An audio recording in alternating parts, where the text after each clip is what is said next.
안녕하세요. 저는 서울에 살고 있는 30대 초반 여자입니다. 언젠가 결혼한 친구가 이런 말을 해주더라고요.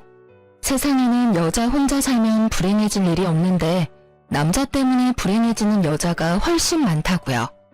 결혼 전에는 무슨 말인지 언뜻 이해가 가지 않았었는데 이제는 확실히 알 것 같아요.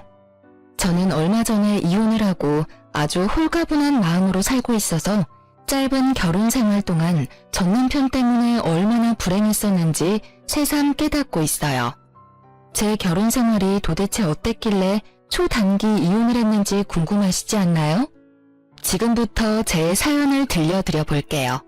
친한 동생의 한풀이라고 생각하고 들어주시면 감사하겠습니다. 저는 20대 중반부터 유명 프랜차이즈 커피숍에서 아르바이트를 시작했어요. 제가 일 시작할 때만 해도 지금처럼 매장이 많지 않았고 본사 직원으로 승진할 수도 있었던 좋은 시기였죠. 커피 만드는 게 정말 재밌고 제 적성에 잘 맞아서 저는 몇 년 동안 한 매장에서 꾸준히 일을 했어요. 그러다가 매장의 매니저의 자리까지 올라갈 수 있었어요. 친구들보다 일찍 일을 시작해서 아직 학교를 다니거나 회사를 갓 들어간 친구들과는 다르게 좀 여유 있게 돈을 벌 수가 있었죠. 남편도 같은 매장에서 아르바이트생으로 만났어요. 동갑이었지만 제가 매니저였고 대학생인 남편은 초보 알바생이었기에 제가 옆에 붙어서 열심히 일을 가르쳐 주었답니다. 그러다 보니 대화도 잘 통하고 유난히 다정한 남편의 모습에 끌리게 돼서 남편의 구애로 풋풋한 연애를 시작하게 되었죠. 우리 자기는 벌써 매니저까지 하고 있고 정말 대단하다. 월급도 많이 받지? 난 정말 자기처럼 똑 부러지는 여자는 처음이야. 너무 멋져 보여. 쑥스럽게 뭘 그런 말을 해. 자기도 이제 복학했으니까 앞으로 좋은 직장 구하면 나보다 더 잘 벌 텐데 뭐. 그동안 내가 열심히 뒷바라지 해줄게. 연애 초반에야 뭔 말을 못하나요? 그렇게 시작된 저의 뒷바라지가 무려 5년이었어요. 제가 돈을 더 번다는 이유로 데이트 비용은 거의 제가 냈고요. 남편은 커피숍 알바도 6개월도 안 돼서 그만두고 계속 다른 아르바이트를 수없이 바꿔가며 하더라고요. 그 후론 취직 준비한다고 스트레스 받는다고 징징대는데 제가 다 받아줘야만 했죠. 어떻게 서류에서 자꾸 떨어지지? 도대체 문제가 뭐냐고. 자기는 이런 스트레스 모를 거야. 맨날 똑같이 커피숍에서만 일했으니 취준생의 스트레스를 이해는 하겠어? 아, 치킨 땡긴다. 우리 치킨 시켜 먹자. 나도 일하면서 스트레스 많이 받아. 진상 손님 상대는 다 내가 해야 되는데 나는 뭐 쉽게 일하는 것처럼 말한다? 그리고 방금 저녁 먹었는데 뭔 치킨을 또 먹어? 아, 몰라. 스트레스 받으니까 자꾸 기름진 게 땡겨. 전에는 내가 말만 하면 사주더니 이젠 은근히 눈치 준다. 좋은 회사 취직할 때까지 뒷바라지 해준다며. 내가 좋은 데를 취직해야 얼른 결혼하고 집도 사고 남들처럼 살 거 아니야. 네가 날 도와줘야지. 무슨 눈치를 준다 그래. 내가 한 달에 너한테는 얼마를 쓰는데 그런 말을 해? 니네 엄마보다 내가 네 밥 더 챙겨 먹일걸? 시어머니 될 분한테 니네 엄마라니. 너 말 좀 조심해서 해. 누가 들으면 부모님 안 계신 거 티낸다고 그래. 특히 우리 엄마 만나면 말 이쁘게 하고. 야, 뭐라고? 너 말 다 했어? 제가 정색을 하자 남편이 입을 꾹 다물고 눈치를 보더라고요. 사실 전 부모님이 고등학생 때 돌아가셨어요. 누구보다 행복한 가족이었는데 부모님이 함께 차를 타고 가시다가 사고를 당해서 그렇게 돌아가시게 되었죠. 그래서 전 너무나 힘든 고등학교 시절을 보냈답니다. 가까운 친척들과 친구들이 돌아가며 제가 나쁜 짓을 안 하도록 지킬 정도였어요. 부모님과 함께 살던 집에서 저 혼자 매일 울면서 버티며 살았고 입시도 포기해버려서 대학도 가지 않았죠. 그렇게 방황하다가 커피숍 알바를 시작하면서 다시 희망을 품으며 살아갈 수 있었던 거죠. 남편에겐 제 모든 사정을 다 말했고 저를 따뜻하게 품어주는 남편에게 더욱 의지했던 것도 사실이거든요. 미안. 내가 말 실수했어. 난 그런 뜻이 아니고 우리 엄마가 혹시나 그렇게 생각할 수도 있으니까 말을 좀 가려서 하면 좋겠다는 뜻이었어.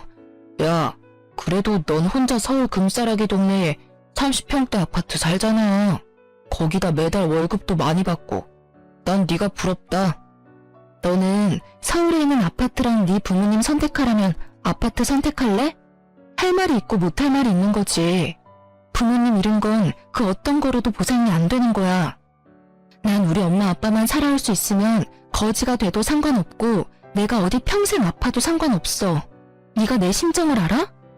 아, 미안해. 미안하다고. 뭘 또 그렇게 발작을 해? 어느 땐 다정하게 굴다가도 또 어느 땐 이렇게 정 떨어지는 말을 서슴없이 해서 도대체 얘의 본성이 뭘까 고민이 되더라고요. 그래도 남편한테 의지하는 부분이 크다 보니까 계속 사귀게 되었고 그 사이 남편도 회사에 취직을 하게 되었어요. 알아주는 곳은 아니었지만 그래도 취직을 한 게 대견했죠. 3년이 넘어도 취직을 못하고 공무원 할까 그러고 있길래 진짜 취직 못할 줄 알았거든요. 그러는 동안 벌써 만난 지 7년이 다 되어 가더라고요. 우리 벌써 만난 지가 이렇게 오래됐네. 이제 나도 취직했으니까 우리 결혼하자. 내가 행복하게 해줄게. 우리 부모님 먼저 만나 뵙자. 그동안 네가 싫다고 해서 한 번도 뵌 적 없잖아. 우리 엄마 은근히 서운해했어. 너 모아둔 돈은 얼마나 있는데? 결혼하는 게 애들 장난이야? 돈이 얼마나 많이 드는데. 돈이 뭐가 중요해? 앞으로의 미래를 보고 하는 거지. 돈 들 것도 없잖아. 내가 니네 집에 들어가서 살면 되는데. 네가 원하면 침대는 새로 하나 사던지. 뭐? 우리 집에 들어와 산다고? 내가 허락한 적이 있었어? 야, 서운하게 그게 무슨 소리야. 멀쩡히 좋은 집을 두고 왜 다른 집을 구해? 정 다른 곳에 살고 싶으면 일단 너네 집에서 살다가 대출받아서 더 좋은 데로 이사가면 되잖아. 우리 엄마도 그렇게 하래. 너 우리 집 얘기 니네 엄마한테도 다 한 거야? 당연한 거 아니야? 결혼할 건데 사정을 다 알아야지. 네가 집 있는 게 뭐 비밀도 아니고 오히려 좋은 거잖아. 결혼하기 전부터 제가 살고 있는 집을 마치 지네 집처럼 생각하고 있는 게 좀 황당하더라고요. 어쩐지 그렇게 제 집에 찾아오고 싶어하고 자꾸 집에서 편하게 데이트하자는 것도 짜증났거든요. 왠지 제 집 때문에 저랑 이렇게 오래 만나고 또 결혼까지 하려고 그러는 게 아닌가 하는 마음이 들어서 찝찝한 마음은 감출 수가 없더라고요. 어쩌다 보니 남편에게 떠밀려 시부모를 처음 만나게 되었답니다. 남편의 집은 처음 가보게 됐는데 생각보다는 좀 더 열악해서 놀랐어요. 서울에서도 가장 못 사는 동네에 있는 허름한 빌라에 살더라고요. 그래서 그렇게 남편이 제 집에 와서 살고 싶어 했었나 봐요.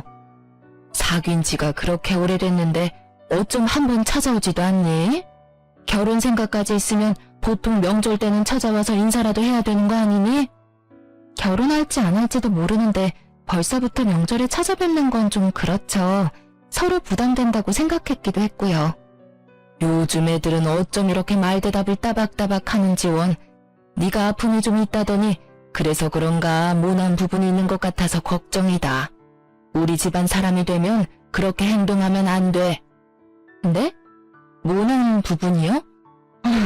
저 서비스직을 오래 했는데 여지껏 그런 말 들어본 적이 없는데요. 야야, 왜 또 그래? 어른이 말하면 그냥 들으면 되지. 봤지 엄마? 내가 말한 대로 아주 똑부러지지? 이게 얘 장점이야. 이게 장점인지 소방 맞은 짓인지는 두고 봐야 알겠고 내가 경철이한테 들었는데 부모님이 안 계신다면서? 결혼식 준비는 누구랑 할 거니? 그래도 어른이 같이 해야 될 거 아니니? 결혼식은 그냥 작게 했으면 해요. 전 부를 사람도 별로 없고요. 사실 전 안 해도 상관없는데 어머님 생각은 다르실 수 있으니까요. 우리 경철이가 도둑장가 가는 것도 아니고 왜 결혼식을 안 해? 내가 그동안 다니면서 뿌린 축의금이 얼만데. 네가 잘 모르겠으면 내가 알아서 준비할 테니까 그렇게 알아라. 그리고 신혼집은 경철이한테 들었는데 네가 지금 사는 집에서 살기로 했다며? 네, 일단 너무 바빠서 집을 따로 구할 시간도 없고요. 어차피 결혼해도 크게 달라질 것도 없으니까 경철 씨만 들어와서 살면 될 것 같아요. 듣자 하니까 아파트가 35평이라며? 방이 몇 개야? 방은 3개예요. 그래? 그럼 딱이네. 집도 넓은데 우리가 같이 들어가서 살면 어떠니? 그래도 방 하나 남네. 그건 나중에 손주 태어나면 우리 손주방 하면 되고. 아무리 제가 부모님이 없어도 시부모가 제 부모님이 남겨주신 집에 들어와서 산다는 건 말이 안 되는 거 아닌가요? 이 사람들은 제가 얼마나 만만하면 이런 말을 내뱉는지, 시모의 말을 들으면서도 똑바로 들은 게 맞는지 정말 믿어지지가 않을 정도였어요. 남편과 시부는 이미 서로 말을 맞춘 듯 했어요. 가만히 제 입이 떨어지기를 기다리고 있더라고요. 아, 그건 좀 안 될 것 같은데요. 제 부모님이랑 같이 살면서 추억이 많은 집이라서, 그래서 사실 경철 씨와 같이 사는 것도 좀 망설여졌거든요. 아니, 뭐 우리가 같이 살면 더러워지기라도 한단 말이야? 우리가 새로운 가족인데 새 가족이랑 새 인생 시작한다고 생각하면 되지. 아무래도 그건 안 될 것 같아요. 죄송해요. 대신 신혼집 근처 작은 평수 아파트로 이사하시는 건 어때요? 제가 보증금이랑 월세는 부담할게요. 뭐? 우리 보고 지금 월세를 살라는 말이냐? 여기도 월세라고 들었는데 아닌가요? 작은 아파트여도 여기 월세 3배는 해요.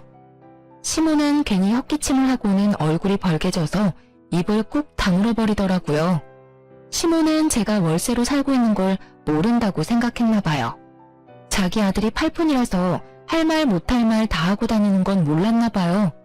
그때는 순수해서 그러는 거라고 이해하려고 애썼는데 지금 생각해보면 진짜 팔푼이 맞았네요.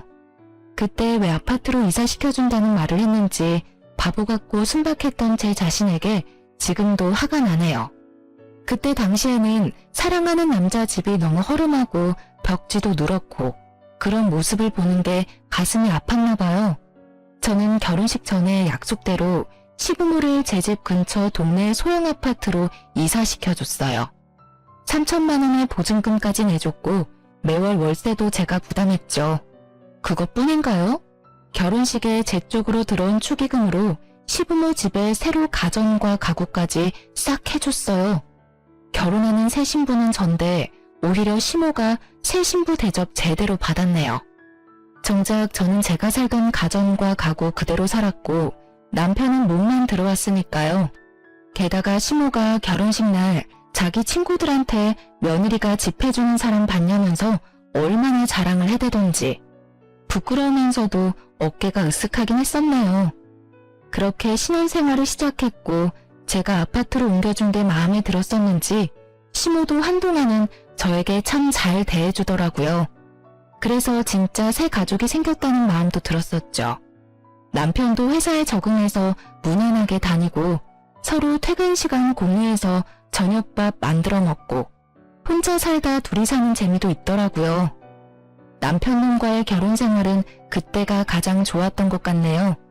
그리고 몇 달 지나지 않아 본색이 슬슬 드러나기 시작했거든요. 네가 우리 부모님 집 월세 내주는 게 고마우면서도 좀 부담되고 그렇네. 얼만지 말을 안 해서 지금까지 모르고 있었는데 생각난 김에 한번 찾아봤더니 월세가 좀 세더라. 괜찮아. 내가 내준다고 약속한 거니까 당분간 내가 낼게. 근데 우리 아기도 생기고 그러면 당신 월급에서도 절반은 부담해야 돼? 그땐 뭐 자기 월급도 좀 오르겠지. 아니 그래서 말인데 지금부터 그 돈을 저축하면 우리가 돈을 얼마나 많이 모을 수가 있겠어? 쓸데없는 월세가 줄줄 샌다고 생각하니까 너무 아까워서 그래. 왜 아까워? 네 돈도 아니고 내 돈인데. 거기다 자기 부모님이 사시는 건데 그 돈이 아까워? 아니 그 말이 아니고 여기 방이 2개나 남아 돌고 우리만 살기도 너무 넓잖아. 사는 게 좀 복작복작해야지. 우리 부모님도 같이 사는 게 어때? 같이 살면 정도 더 많이 들고 진짜 가족이 되는 거지. 너 아직도 우리 부모님 서먹하잖아. 그 얘기는 이미 끝난 거 아니었어? 일 끝나고 오면 편하게 쉬어야 되는데 시부모랑 살면 내 집에서 편할 수가 있겠어? 절대 안 돼. 다신 얘기 꺼내지도 마. 이놈의 시모와 제대로 작당을 한 건지 바로 다음 날에 시모가 전화가 오더라고요. 너 어제 또 경철이 잡았니? 내가 경철이한테 말 전하라고 했다. 아무리 생각해봐도 그 큰 집에서 같이 살면 되는데 뭐하러 생돈을 낭비하니?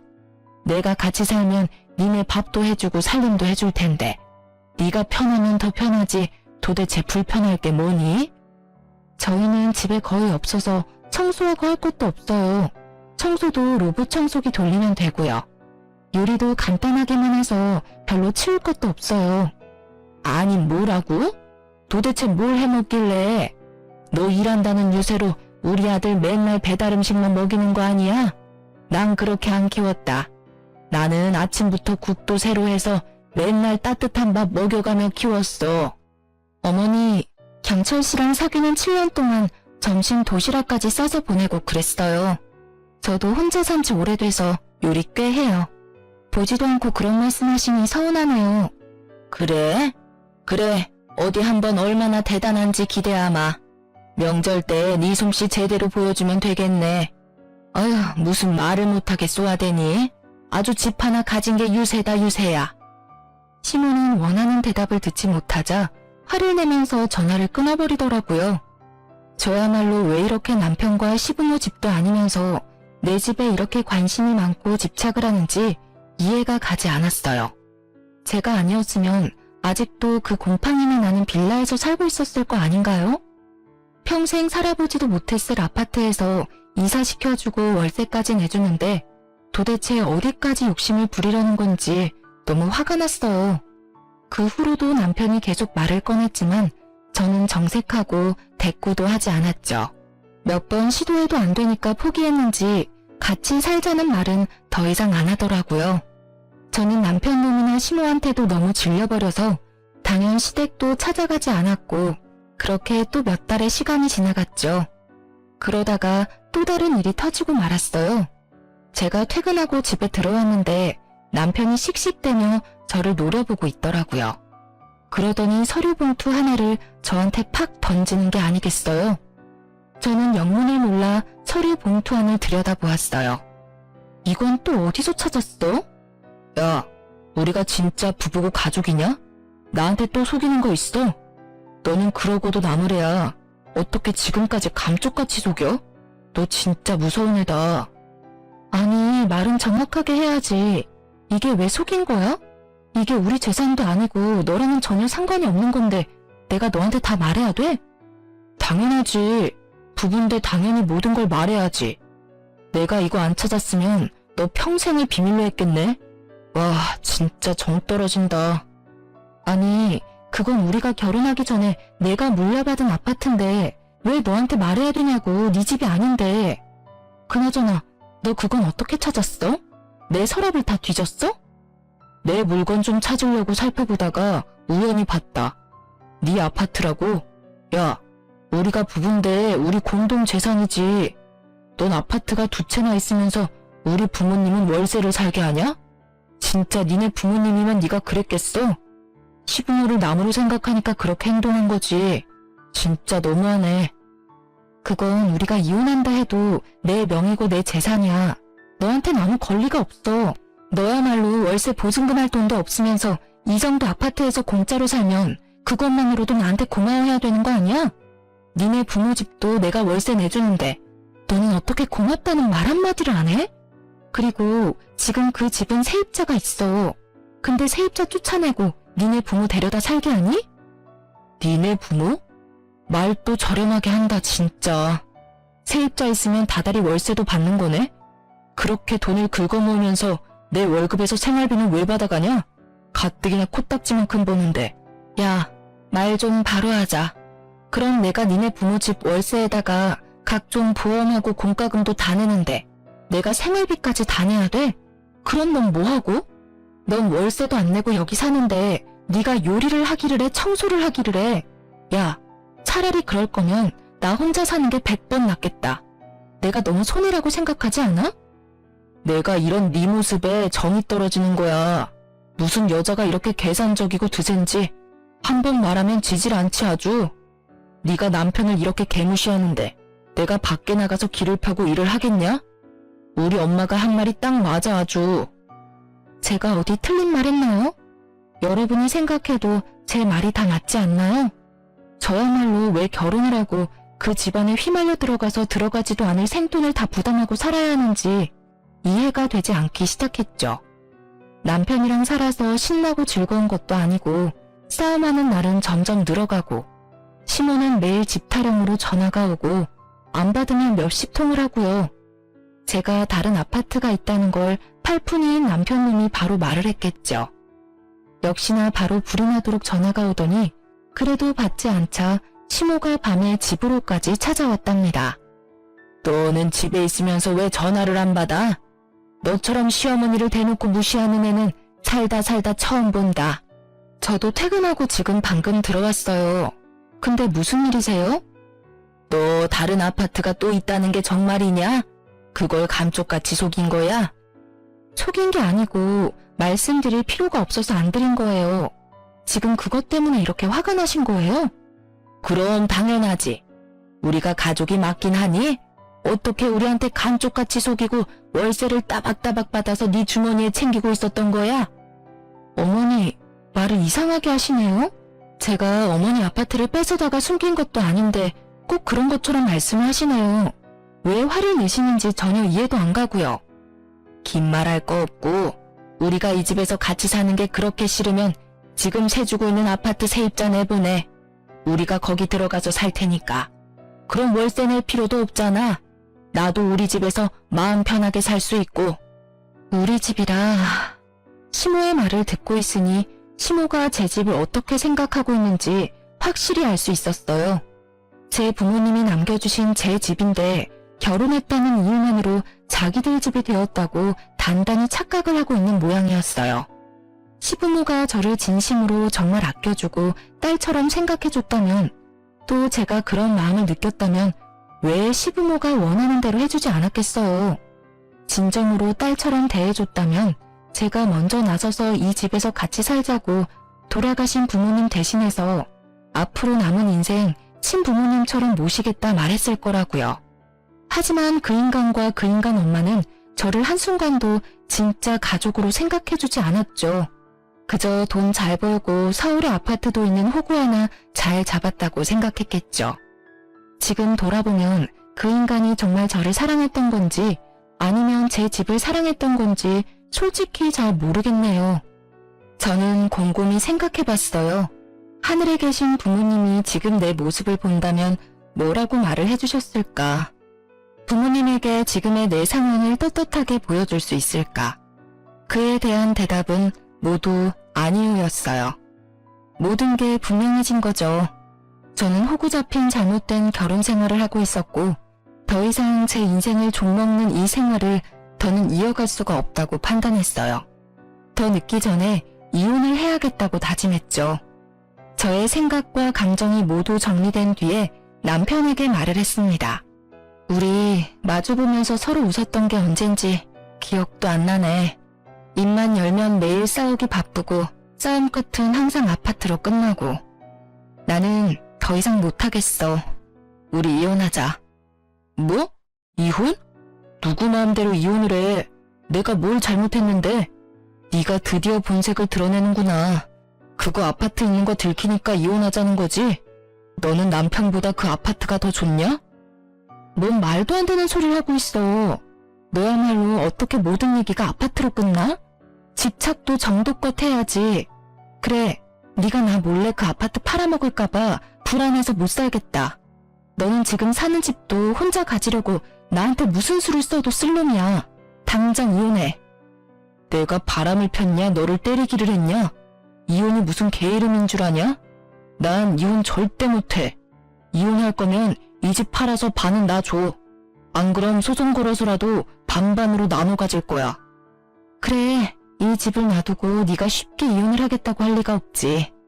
그래, 네가 원하는 대로 어디 한번 소송으로 가보자. 그동안 결혼 생활하면서 누가 돈을 더 많이 냈는지, 누가 돈을 토해내야 되는지 한번 가려보자고. 그렇게 이혼 전쟁이 시작되었어요. 결혼은 참 쉬웠는데 이혼은 정말 전쟁과도 같더라고요. 특히 돈이 걸려있으니 그 사람의 바다 끝까지 보여주더군요. 시모는 정말 미친 사람처럼 온 힘을 다해 이혼을 막으려고 별수를 다 썼어요. 어느 날은 울면서 전화해서 이혼하지 말라고 사정을 하다가 어느 날은 갑자기 집으로 쳐들어와서 어린애처럼 땡깡을 부리기도 하고요. 제가 무응답으로 일관하자 아주 싸늘한 얼굴로 집에 또 찾아왔더군요. 내가 그렇게 부탁을 했는데 이혼 소송을 건다고? 네가 진짜 미쳤구나. 이건 경철 씨랑 제 문제예요. 어머님은 좀 나서지 말아주셨으면 좋겠는데요. 뭐라고? 이 싸가지 없는 게 봐주는 것도 한계가 있어. 그러니까 부모 없는 애는 거두면 안 된다는 소리가 있는 거야. 머리 검은 짐승은 이래서 정을 주면 안 돼. 이혼이 그렇게 쉽냐? 그렇게 인생을 막 살면 하늘에 있는 네 부모가 퍽이나 좋아하겠다. 아줌마, 말 좀 가려서 해요. 막말로 아줌마가 나를 거뒀어요? 내가 아줌마랑 아줌마 아들을 거둬준 거지. 집 해주고 용돈도 주고 월세도 내주고. 누가 누굴 거뒀는데 뭔 정신 빠진 소리야? 왜? 이제 호구가 없어진다니까 아주 겁나 죽겠나 보지? 뭐? 아줌마? 이게 미쳤나? 이 되바라진 게 진짜? 시모가 순식간에 제 머리채를 잡고 흔들어대기 시작했어요. 순간적으로 일어난 일이라 너무 당황스러웠지만 이내 정신을 차리고 시모의 손목을 움켜잡고 비틀어버렸죠. 시모가 얼굴이 벌개져서 노으라며 악을 쓰더라고요. 아줌마, 정신 차려. 요즘 시대에 어디 함부로 손모가지를 눌려요? 아들은 이혼 소송에 엄마는 폭행죄로 경찰서한번 가보려고 그래요. 저는 시모에게 빽 쏘아대고 시모의 팔을 팍 밀어버렸어요. 시모가 놀랐는지 어버버하며 저를 쳐다보다가 안 되겠는지 얼른 내빼더라고요. 저는 아빠 친구분한테 소개받은 변호사와 상담해서 이혼 소송에 들어갔어요. 그리고 바로 다음 행동으로 들어갔죠. 저는 시부모가 살고 있는 아파트로 향했어요. 아파트 앞에서 저를 기다리고 있던 중년의 남성분과 인사를 나누고 함께 엘리베이터를 타고 올라갔습니다. 배를 누르고 시모가 같이 간 남자의 얼굴을 보더니 얼른 문을 열어주더군요.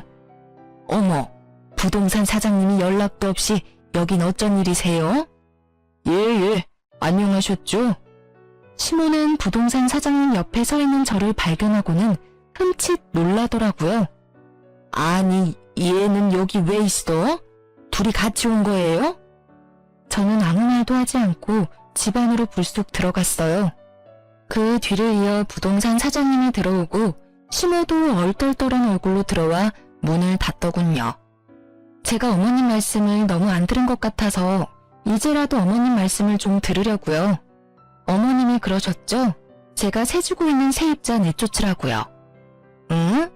그래, 그랬지. 네가 웬일이냐 내 말을 듣고. 그래서 그 세입자 내쫓고 우리가 거기서 살면 되는 거냐? 이혼은 안 하기로 경철이랑 말이 잘 된 거야? 제 말에 시모가 화색이 돌아 신나게 떠들기 시작했죠.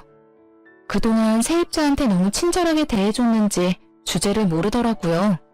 이번 기회에 확실하게 지 자리가 어딘지 좀 알게 해주려고요. 당장 집 빼고 나가요. 지금 이혼 소송 중이고 어차피 이혼은 정해진 거니까 그만 질척대고 내 집에서 꺼지라고요. 아니 그게 무슨 말이야? 이 집을 나가라는 소리야? 네가 뭔데 네가 무슨 권리로 그딴 말을 해? 이깟 월세 좀 내주고 있다고 유세 떠냐? 네가 안 내면 우리 경철이가 계속 내주고 살면 되는 건데 네가 뭔데 나가라 말아야 건방지게?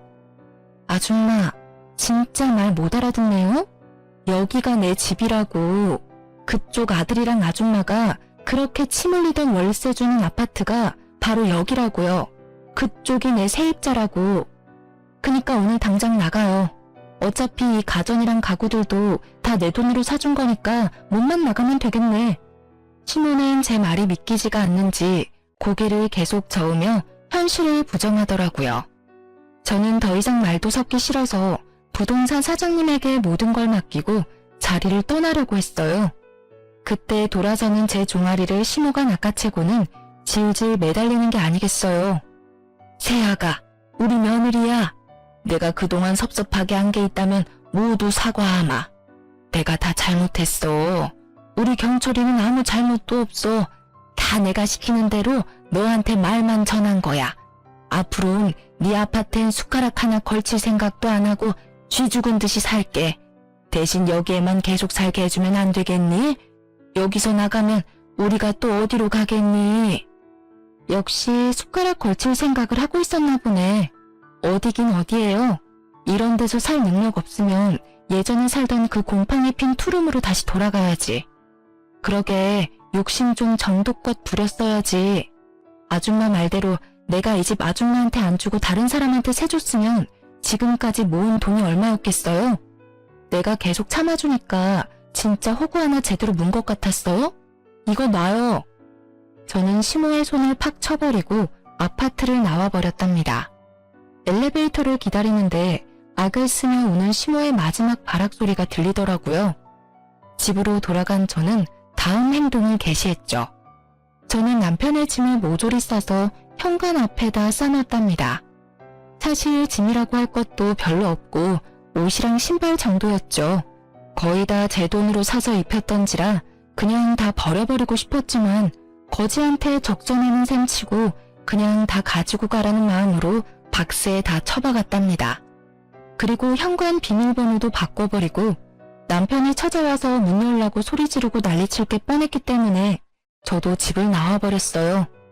저야 뭐 이혼 소송이 진행될 동안 호텔에서 살아도 될 정도로 돈은 있거든요.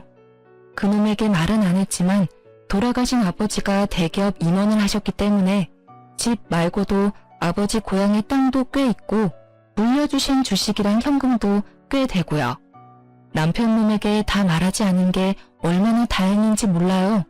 분명히 저를 살살 꼬드겨서 주식이며 현금이며 야금야금 채갈 생각을 했을 게 뻔하니까요. 역시나 저녁에 집에 왔는지 전화가 불이 나도록 오더군요. 야, 너 어딨어? 당장 집으로 못 와? 내 짐 다 빼고 지금 뭐하는 짓인데? 소장도 받았으면서 딱 보면 몰라? 거긴 네가 10원 한 장 보탠 거 없는 내 집이잖아. 당장 네 짐 갖고 꺼지라는 소리야. 엄마가 울면서 전화 오셨어. 얼마나 우시는지 졸도하실 것 같아. 네가 그러고도 사람이야? 그 아파트가 진짜 네 거였어? 너 진짜 끝까지 사람을 갖고 노냐? 살라고 할 때는 언제고 이젠 꺼지라고. 웃기는 소리 하고 있네. 그럼 이혼하는 마당에 시부모님 제 집에서 사세요 이러니? 내가 이혼 결심한 50%가 네 엄마 때문이야. 너랑 네 엄마 반반 책임이라고. 야, 피곤하다. 이제 그만 내 인생에서 좀 꺼져줘라. 너 그 긴 세월 추억이 얼마나 많고 사랑했는데 그걸 이렇게 망가뜨릴 수가 있냐? 고작 그 아파트 때문에? 우리 엄마도 너한테 미안하다고 하셨어. 너도 좀 진정하고 우리 만나서 대화로 좀 풀어보자. 어? 나 너 사랑해. 너 없으면 못 산다고. 내가 아니라 내가 가진 아파트를 사랑하는 거겠지. 결혼하니까 내가 가진 게 다 네 거 같고 그랬어? 밥 안 먹어도 배불렀겠어 그동안. 너나 네 엄마나 적당히만 욕심 부렸어도 내가 이렇게 정 떨어지진 않았을 거야. 황금알을 낳는 거위배를 병신처럼 가른 거야 네가. 앞으로 연락하지 마. 모든 연락은 변호사 통해서 할 거니까. 남편 놈이 제가 일하는 커피숍으로 찾아올 게 뻔했기에 일주일 정도는 휴가를 썼어요. 역시나 일주일 동안 매일 찾아왔었다고 직원이 말해주더라고요. 그 후부터는 일하다가 남편이 찾아오면 얼른 숨었고 직원들이 남편을 돌려보냈죠. 그렇게 몇 달 후 드디어 이혼 소송의 판결이 나왔고 당연히 제가 승소했죠. 남편은 아파트를 반반으로 나눠야 한다는 말도 안 되는 주장을 펼쳤지만 제가 결혼하기 전부터 가졌던 저의 재산이니 당연히 기각됐고요. 오히려 생활비며 공과금을 다 제가 냈기 때문에 남편한테 위자료를 받아낼 수 있었죠. 물론 8년을 매일 붙어있다가 헤어지면 혼자 살아갈 수 있을지 허전하진 않을지 걱정도 되었는데요. 이혼이 확정되고 남편 놈이나 그놈 엄마한테서 드디어 놓아줬다는 생각을 하니 어찌나 홀가분하고 행복했는지 몰라요. 그동안 너무 지긋지긋했었는데 자유의 몸이 되니 그놈 얼굴도 희미해질 정도였죠. 그렇게 몇 달이 흐르고 저는 다시 결혼 전처럼 열심히 커피를 만들면서 저의 인생을 다시 찾아가고 있었죠. 그 인간이 찾아오면 얼른 숨어서 그동안 마주치질 않았는데 그날은 하필 제가 매장 밖에 나와 있을 때 들어오던 전 남편과 딱 마주쳐버렸네요. 아, 드디어 만났네. 너무 잘 숨어서 죽었는 줄 알았다, 야. 거의 6개월 만인가? 남편은 밑바닥까지 끌어내리고 너는 아주 얼굴 좋아 보인다. 말하는 꼬라지하고는 이혼한 마당이 왜 자꾸 여길 찾아오는 거야? 이렇게 만났으니 내가 마지막으로 말할게. 다신 여기 찾아오지 마. 또 찾아오면 그땐 업무방해죄로 경찰 부를 거야. 아, 네가 뭔데 오라 말아야. 여긴 누구나 올 수 있는 커피숍이야. 그리고 네가 여기 주인이라도 돼? 끽해야 매니저 주제에. 매니저로 일하는 게 도대체 몇 년이냐? 넌 인생에 발전이 없어. 솔직히 말해서 죽은 니네 부모가 남겨준 집 말고 네가 뭐 별 볼 일이 있냐? 정신상태 불안정한 거 불쌍해서 걷어주니까 우리 부모님을 무슨 도둑 취급하면서 이혼 소송까지 걸고, 너 때문에 우리 엄마 충격받아서 치매 초기랜다. 어떻게 책임질래? 나야말로 너 고소할 거야. 너 같은 걸 믿고 결혼까지 했던 내가 불쌍하다. 너야말로 코딱지 같은 회사에서 최저임금 받고 일하는 주제에 누구한테 발전을 운운해? 그러는 넌 니네 부모가 뭐 개뿔 남겨줄 거라도 있어? 아, 있네. 니네 엄마랑 너랑 분수 모르고 남의 거 탐하는 게 똑같네. 물려받았나 보다. 뭐? 이게 진짜 보자 하니까? 전 남편이 저를 때리려는 듯이 팔을 확 올리더라고요. 그걸 본 남자 직원이 얼른 달려와서 팔을 딱 막아주었죠. 사장님, 괜찮으세요? 이건 또 뭐야? 그새 남자라도 생겼냐? 근데 뭐? 사장님이라고? 이 매니저, 이 인간한테 이 커피숍이 누구 건지 좀 말해줄래? 1년 전에 사장님이 인수하셨죠. 사장님이시죠? 그 인간, 그 말을 듣고 입이 딱 벌어져서 다물지를 못하더라고요. 왜냐하면 제가 운영하는 이 지점은 매출이 높기로 유명한 걸 전 남편도 알거든요. 네가 여기를 인수했다고? 그럴 돈이 어디 있어서? 아니, 돈이 있다고 해도 본사에서 너한테 넘긴 게 말이 돼? 네가 뭐라고? 너나 나를 호구로 하고 우습게 알겠지. 내가 본사 소속으로 이 매장에서 일한 게 12년이다. 평생을 변두리 빌라 월세로 사는 넌 뭐 상상도 못할 액수겠지만 이 정도 매장 인수할 돈이 있어, 내가. 아니, 1년 전에 인수한 거면 이혼 전이잖아. 아파트도 모자라서 이것도 속였던 거야? 너 진짜 치가 떨리게 무섭다. 말하면 내가 뭐 어떻게 할까봐? 부부 사이에 비밀이 없어야지. 너는 진짜 사악하고 무서운 년이야.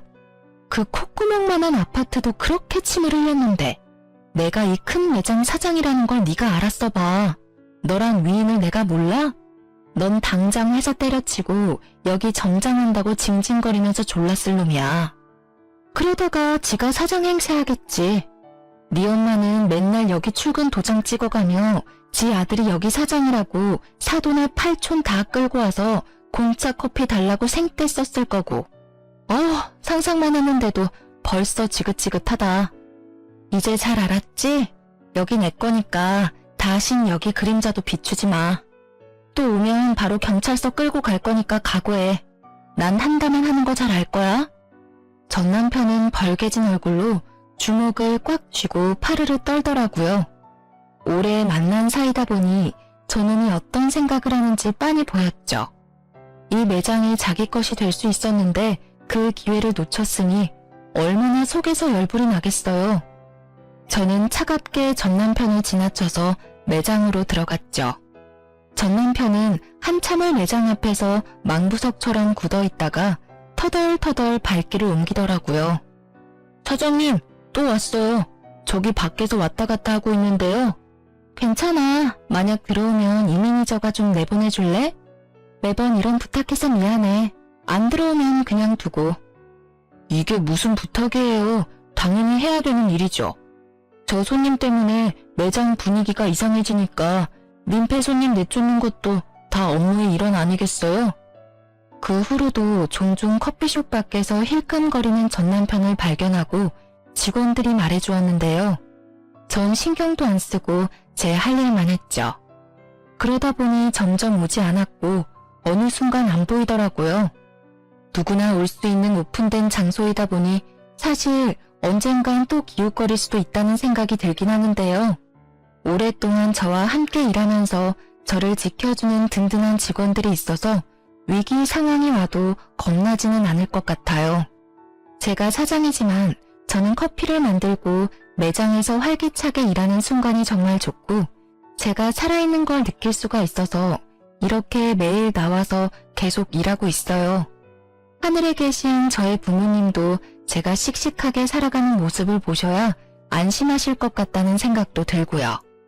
전 남편이 와서 행패를 부리는 순간이 오더라도 저는 저의 매장을 지키며 매일매일 열심히 일을 할 거랍니다. 세상에 혼자 남겨져서 저를 진심으로 아껴줄 가족을 만들고 싶었기에 전 남편과 그놈 부모에게 나름대로 최선을 다했어요. 부모님이 없다고 대학 못 갔다고 무시해서 마음의 상처를 입어도 괜찮은 척하며 바보처럼 헤헤거렸고요. 계속 그 집구석에서 벗어나지 못하고 살았다면 부모님이 남겨주신 재산도 다 뺏겼을 수도 있다고 생각하니 가슴이 철렁한데요. 사람을 너무 믿고 대책 없이 결혼을 결정한 건 정말 후회스럽지만 그래도 1년의 결혼 생활만 하고 단칼에 그 집구석을 끊어버린 건 정말 스스로도 대견하게 생각하고 있어요.